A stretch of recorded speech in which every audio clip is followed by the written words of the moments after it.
Les équilibres budgétaires vacillent sous le poids du conflit. Ce n'est pas un budget de relance, c'est un budget de résistance que le ministre du Budget a présenté aux députés. Recettes revues à 44 840 milliards de francs congolais. Déficit porté à 182 milliards face aux réalités de la guerre à l'Est. Les priorités ont été ajustées. Le texte a été déclaré recevable et envoyé en commission économique. Dans le même temps, une autre commission a été formée et planchera sur le dossier judiciaire du ministre Constant Moutamba. À 13 jours de la clôture de la session de mars, l'Assemblée nationale a validé ce lundi 2 juin la recevabilité du projet de loi de finances rectificative pour l'exercice 2025. Défendu par le ministre du Budget Aimé Mbonji et la vice-ministre des Finances Onej Ntele, ce texte vise à adapter le budget national à la réalité d'un pays en guerre marqué par la montée en puissance de l'insécurité à l'Est. Le président de la Chambre basse, Vital Kamerhe, a insisté sur la nécessité d'un examen rigoureux. Ce projet s'inscrit dans le cadre légal prévu par la loi sur les finances publiques qui autorise une révision en cours d'année. C'est à votre qualité d'autorité budgétaire que vous êtes invité à examiner la loi des finances rectificative afin de procéder aux meilleurs arbitrages et d'autoriser les nouvelles allocations des ressources vers les postes les plus pertinents en tenant compte des évolutions récentes de notre environnement. Côté chiffres, les recettes totales à fin décembre 2024 se lèvent à 44 840 milliards de francs congolais.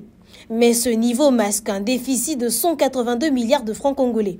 Ce projet de loi des finances rectificative que j'ai l'honneur de présenter ce jour devant la représentation nationale est avant tout un budget de guerre, un budget d'urgence et de survie nationale. L'impact de la perte de recettes dans le Nord Kivu et le Sud Kivu et ses effets induits par rapport aux assignations de la loi de finances initiale. S'agissant de l'évolution de la situation budgétaire, les statistiques d'exécution budgétaire disponibles renseignent un niveau de recettes totales réalisé à fin décembre 2024 à hauteur de 44 840 milliards de francs congolais contre les dépenses totales exécutées de l'ordre de 45 022 milliards de francs congolais, soit un déficit budgétaire de 182 milliards de francs congolais. Néanmoins, les recettes courantes ont atteint 101,9% des réalisations à fin décembre 2024 par rapport à la prévision de 25 473 milliards de francs congolais. À fin mars 2025, les recettes mobilisées s'élèvent à 6 878 milliards de francs congolais contre les dépenses de 7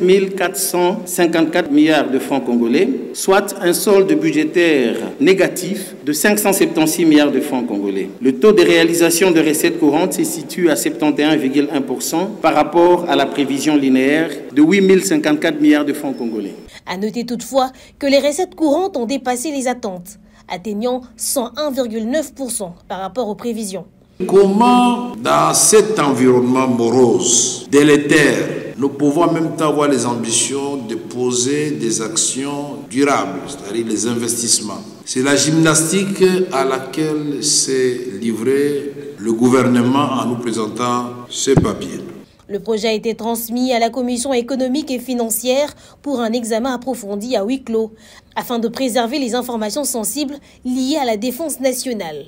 En fin de séance, un autre dossier sensible s'est invité, celui du ministre d'État Constant Moutamba. Le rapporteur du bureau Jacques Njoli a lu à la plénière la composition d'une commission spéciale chargée d'examiner le réquisitoire introduit par le procureur général près la Cour de cassation.